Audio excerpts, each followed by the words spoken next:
vás znova z ciest, teraz tých slovenských. Nabíjame na Rhinograča.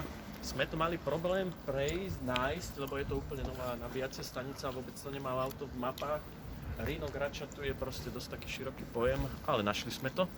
A čo som chcel tým povedať, čo je taká výhoda elektromobility alebo taká príjemná vec, ZS Drive, keď spraví novú nabíjaciu stanicu a máte od nej takúto peknú kasku, znovu ukážem. Tu máte a vlastne ste s klientom ZS Drive, tak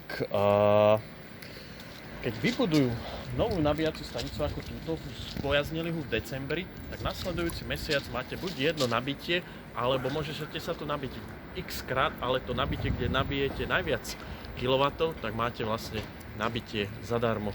Takže to je taká príjemná vec. Môžeme si ešte pozrieť, čo nám tu píše. No vlastne nám tu už nenapíše nič, lebo to proste musím sa autorizovať, ale cca 150 kW box a bere si teraz do seba okolo 73 kW, čiže hodinku strávime na nabíjanie. Zatiaľ majte sa, čaute.